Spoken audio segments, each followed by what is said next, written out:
अस्सलाम वालेकुम नाज़रीन, मेरा नाम मोहतसिम नज़ीर है और आप देख रहे हैं हमारा यूट्यूब चैनल। पिछले 12 घंटे में जो अहम डेवलपमेंट्स हुई उस हवाले से तफसील से बात करते हैं। हफ्ते का आगाज़ हुआ है और बड़ी दिलचस्प खबरें आ रही हैं। इमरान खान साहब बड़े गुस्से में नज़र आ रहे हैं और बैरिस्टर गौहर साहब को भी उन्होंने निकाल देने का हुक्म दिया है। क्यों गुस्से में नज़र आ रहे हैं इसकी वजह भी मैं आपको बताता हूँ। और इसके बाद ये फायर वर्क्स जो हैं वो अडयाला जेल में नहीं चल रहे।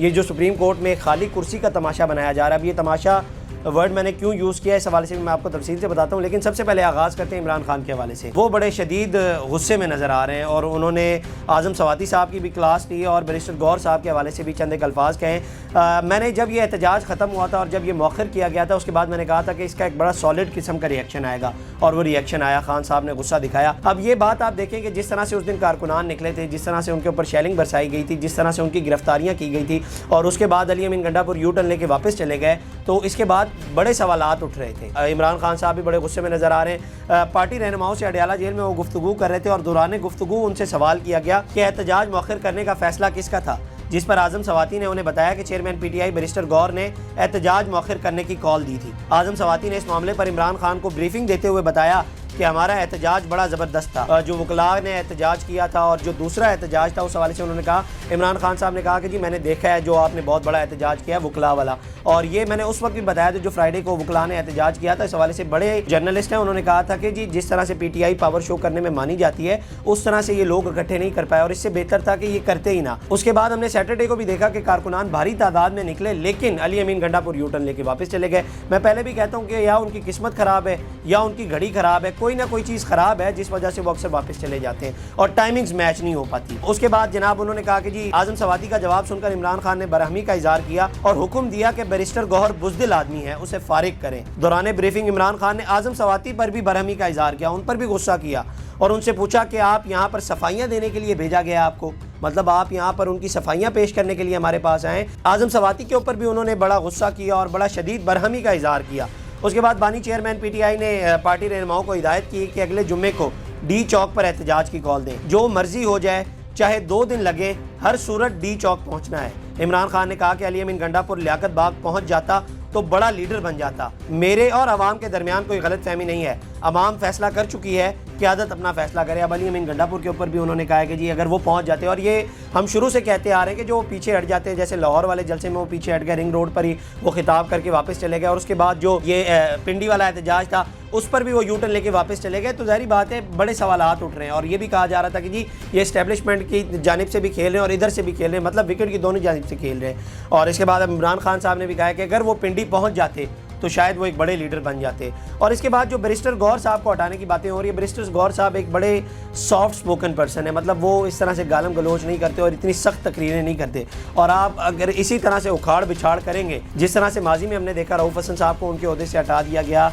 और उसके बाद हमने देखा कि बहुत सारे ओहदों में उखाड़ बिछाड़ हुई, और उसके बाद अगर बैरिस्टर गौहर साहब को भी अगर आप हटा दें तो इसके बाद आपके पास कौन बच जाता है। मतलब जो नए नाम थे, अगर आप नए नाम लाने की कोशिश करें तो वो बैरिस्टर गौहर थे, एक नया नाम, उसके बाद शेख वकास अकरम एक नया नाम थे, उनको आप लाए। हालांकि मैं आज एक सोशल मीडिया पर वीडियो देख रहा था कि इमरान खान के दौर में शेख वकास अकरम पीटीआई के ऊपर बड़ी तनकीद कर रहे थे और बड़ी खुल के बात कर रहे थे और आज उन्हें सेक्रेटरी इत्तलात का ओहदा दे दिया गया। मतलब नए नाम तो यही हैं और फिर इसके बाद आप पुराने नामों की तरफ जाएंगे तो उनको लाया जाएगा, मतलब फिर वही किस्म की राय पाई जाएगी।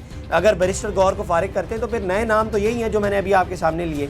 लेकिन खान साहब बड़े गुस्से में नज़र आ रहे हैं और शदीद बरहम है वो इस वक्त, और उन्होंने न सिर्फ बैरिस्टर गौहर के हवाले से जो गुफ्तगू की है बल्कि आज़म सवाती साहब जो ब्रीफिंग देने के लिए गए थे उनके ऊपर भी गुस्सा कर दिया।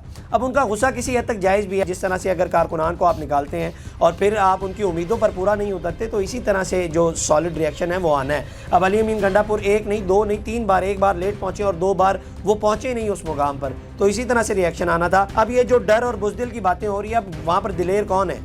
शहबाज गिल साहब हैं जो इस वक्त लंदन में है, वो वहाँ से बैठकर वीडियोस बना रहे हैं और ये कह रहे हैं कि आप लोगों ने निकलना है, मगर पाकिस्तान में आकर ये बातें नहीं कर रहे, वहाँ पर बैठ के अपना यूट्यूब चैनल चला रहे हैं। मतलब पाकिस्तान आ जाए, यहाँ पर बैठ के यूट्यूब चैनल चला लें, यहाँ भी चल जाएगा।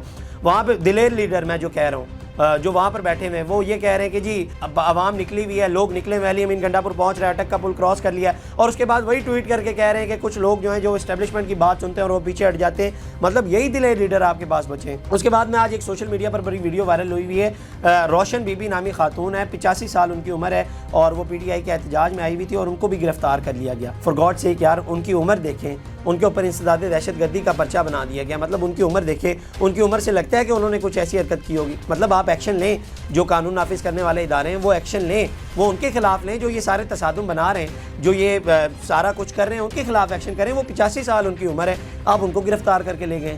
مطلب یہ کوئی بات ہے کرنے والی. اب آ جاتے ہیں جی سپریم کورٹ کے اوپر. سپریم کورٹ کے اندر جناب بڑے فائر ورکس چل رہے ہیں, اور جو 63A کا قانون ہے, بیسیکلی میں اس کا تھوڑا سا پس منظر آپ کو بتا دیتا ہوں. وہ یہ ہے کہ فلور کراسنگ کوئی بھی جو اپوزیشن سے ہے وہ نہیں کر سکتا. اگر وہ کرتا ہے تو اس کی ممبرشپ بھی کینسل ہو جائے گی اور اس کا ووٹ بھی کاؤنٹ نہیں ہوگا. یہ آج سے 2 سال پہلے عمر عطا بندیال صاحب نے یہ قانون نافذ کیا تھا. انہوں نے کہا تھا کہ جی کوئی بھی اگر ممبر جو ہے وہ اسمبلی میں فلور کراس کرتا ہے تو ایک تو اس کا ووٹ بھی کاؤنٹ نہیں ہوگا اور ان کی ممبرشپ بھی جو ہے وہ کینسل کر دی جائے گی اور ان کو ڈسکوالیفائی کر دیا جائے گا. اس وقت بڑی تنقید کی جا رہی تھی کہ یہ ایک تو کرائم کمٹ ہی نہیں کیا گیا. مطلب میں اس کو کرائم اس لیے کہہ رہا ہوں کہ ایک مثال کے طور پہ سمجھایا جائے. ایک کرائم کمٹ بھی نہیں کیا گیا, اس کی سزا بھی دی جا رہی ہے. اور اس طرح سے اب ایک ممبر نے ووٹ دیا بھی نہیں ہے, وہ فلور کراس کرتا ہے, اگر وہ ووٹ دے دیتا ہے تو ووٹ بھی نہیں کاؤنٹ ہوگا اور اس کے بعد اس کی ممبرشپ بھی ڈسکوالیفائی کر دی جائے گی. اور اس کے بعد آج جناب 63A کی نظر ثانی کی اپیل درج کی گئی, جو اس کے اندر مزید انہوں نے کہا کہ جی یہ ترمیم کرنی چاہیے. اب یہ ترمیم بیسیکلی حکومت اپنے لیے کر رہی ہے. اگر مولانا صاحب نہیں مانتے تو وہ یہ جو دوسرے آزاد ارکان ہیں ان کو اپنی جانب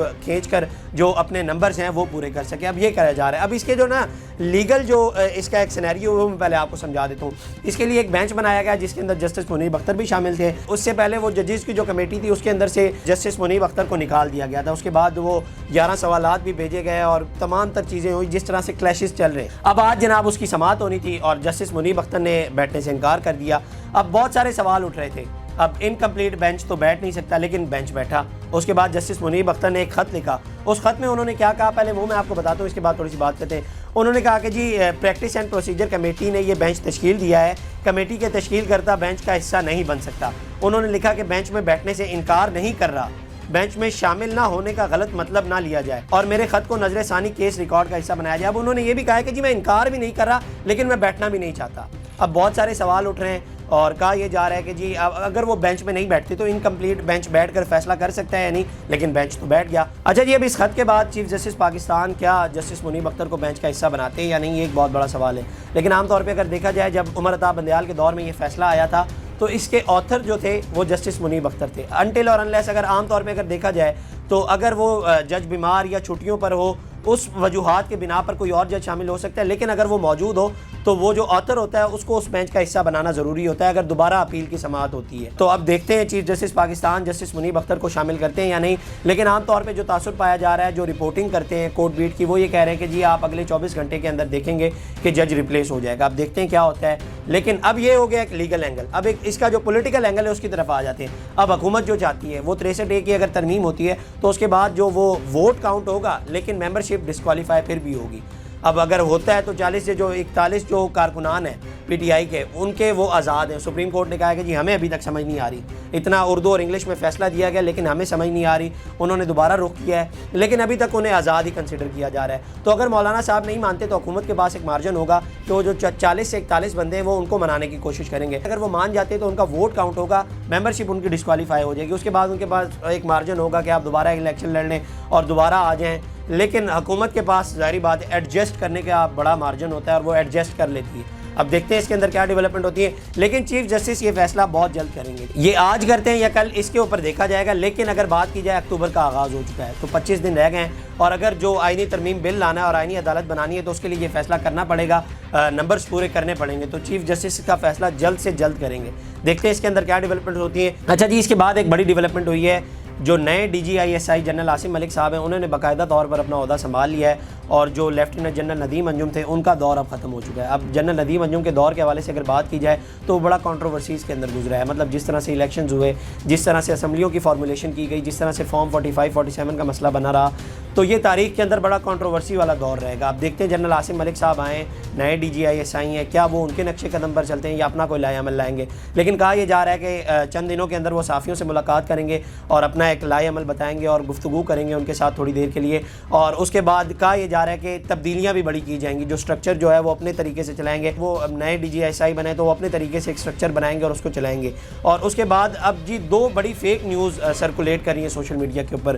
ان کی میں تصدیق کرنا چاہتا ہوں کہ یہ فیک نیوز کیوں ہے, اس حوالے سے بھی میں آپ کو بتاتا ہوں. ایک خبر جو ہے جو جنرل آصف غفور صاحب ہیں جو फॉर्मर DGIS-PR थे इमरान खान के दौर में, उनके हवाले से कहा जा रहा है कि जी वो रिटायर्ड हो चुके हैं, तो इस बात में कोई सदाकत नहीं है। उनका टन्योर जनाब दिसंबर के अंदर ख़त्म होगा तो उस वक्त रिटायर्ड होंगे। एक साफ़ी ने ये खबर ब्रेक की और उसके बाद ये मौजूद बहस बनी हुई है। मेरा ये ख्याल है कि जिन्होंने ये खबर ब्रेक की है वो माफ़ी मांगे, इस बात में कोई सदाकत नहीं है कि वो रिटायर्ड हो चुके हैं। उसके बाद जो दूसरी फेक न्यूज़ है वो शेर अफजल मरवत की वालदा के हवाले से की जा रही है कि उनका इंतकाल हो चुका है। इस बात में भी कोई सदाकत नहीं, और मेरा ख्याल है कि इस तरह की खबरें नहीं देनी चाहिए। बाकायदा तौर पर उनको ट्वीट करके ये बताना पड़ा है कि उनकी वालदा बिल्कुल सेहतमंद है और ठीक ठाक है। ये बड़ी अफसोसनाक बात है कि इस तरह की खबरें दी जा रही हैं उनकी वालदा के हवाले से।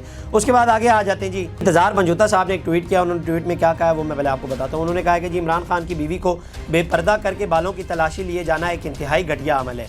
सियासी दुश्मनी को सियासी दुश्मनी रहने दिया जाए।